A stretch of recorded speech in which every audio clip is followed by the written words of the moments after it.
That's a rhetorical question, of course.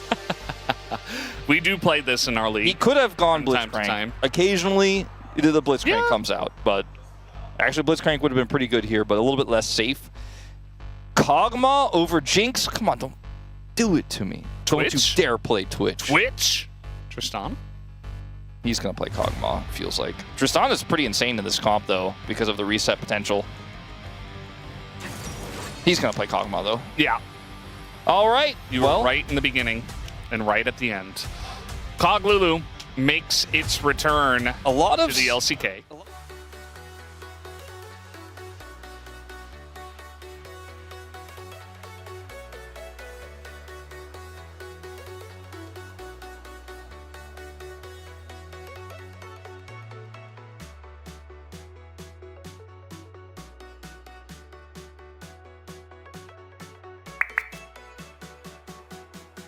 Just some fake news from G-Sun.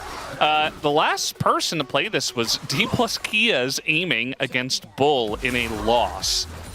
And we never saw it again for 819 days. The handshake is big, but Taeyoon's taking a lot of damage in the trade. Bailout and a Pantheon. I don't think Oner's going to like this. Yeah, he's going to save the spell shield for the stun, but the flash forward from Lahans puts him in the ground. First blood for Taeyoon already. Get a lot of early pressure with their lane, and now Nongshim are doing the same. That's a lot of damage. Yeah, sticking around very aggressively. I mean, a fear on the Lahens, and it's because Faker's coming over. Lahens no flash, and nowhere for him to run as the bailout eventually does proc. And Sponge eventually does come over from his Wolves. I feel like a little bit slow. Very low. Now public execution was used, and now Faker, gold card going to come down, but he is going to have to flash a lot of that damage. Scout going pretty deep to try to get this kill. And eventually, I mean, Oner's going to come over. We've got Keria coming over, and Scout says, well, I'm committed, so I might as well try. And he does actually get the kill. Keria is here. He should still die, right? He avoids it with the cloak. Okay, looks like maybe the Whimsy was used, and Keria is going to have to be forced to take that kill.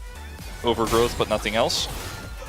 Kingen going in past a minion wave. He's got Pantheon to back him up. Doran misses that public execution as Sponge able to sidestep it, and now 1v2. Doesn't look like Doran has any hope. He tries to go in for the kill, and now we got to dive in the bottom lane. Faker here, and no hope for the Nongshim bottom lane as Taeyoon trying to get the bailout.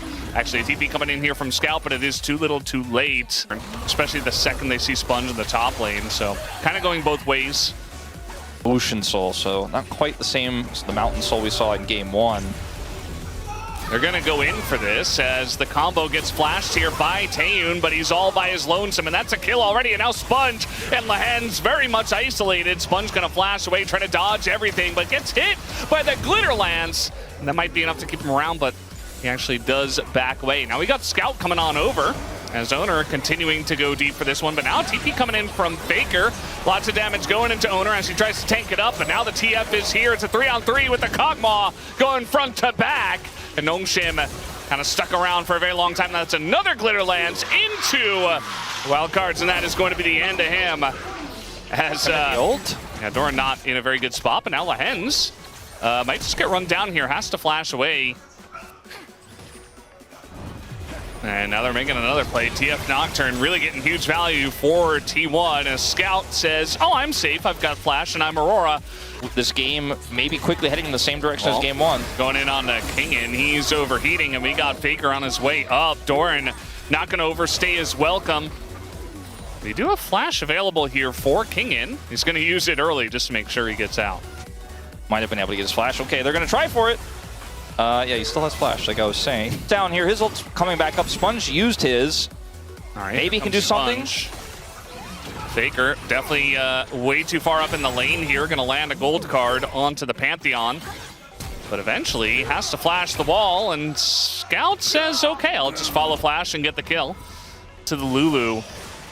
Not quite the same as Vi.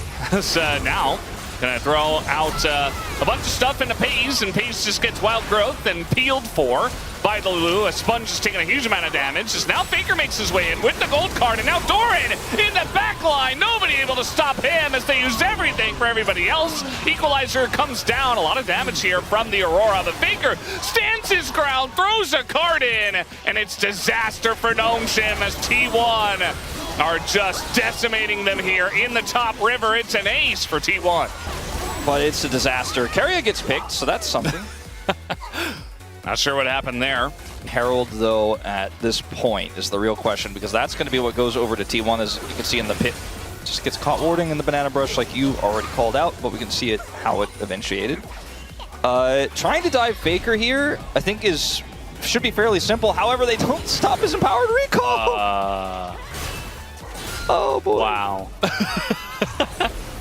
I mean, we have seen some things already in this series, but that was one of them. As now, going to take down the Nocturne, says they don't need the TF. The Sponge has a lot of low members here that he could potentially execute, but it looks like only Keria is going to be the one they get for now, as Oner also gets away.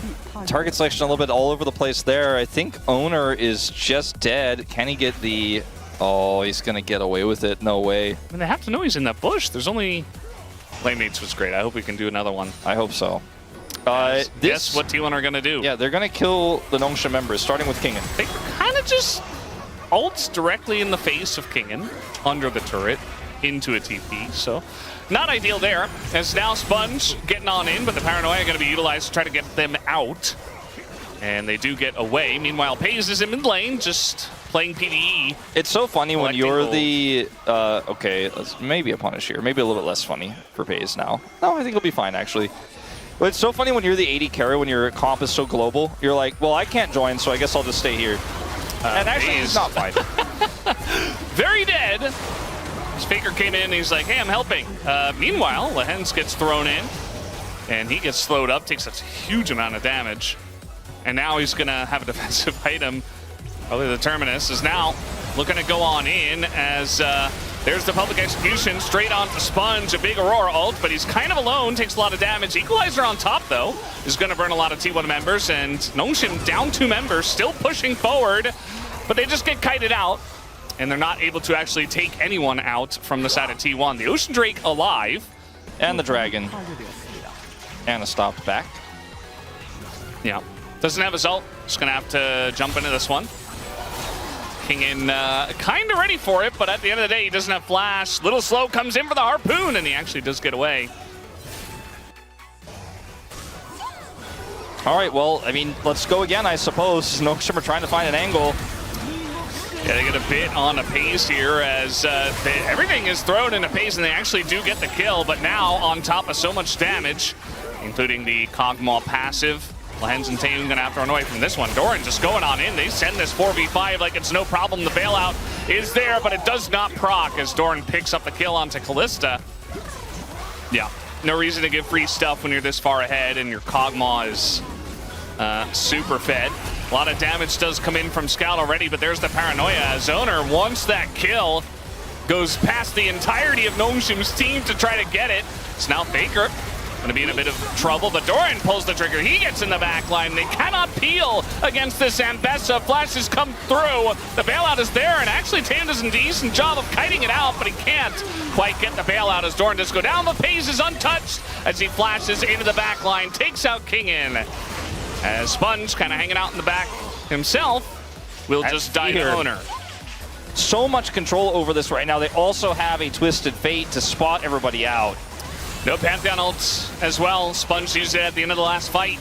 So it's just going to be a natural engage from them. The Paranoia does come down, though, and Sponge cannot get into the pit. That's Baron, and now the engage comes in. The turn is there as Oner accesses that backline. They try to get on top of Peyz, but they can't even take him out as it's a clean ace here for the side of T1, and that'll be the 2-0 for them tonight.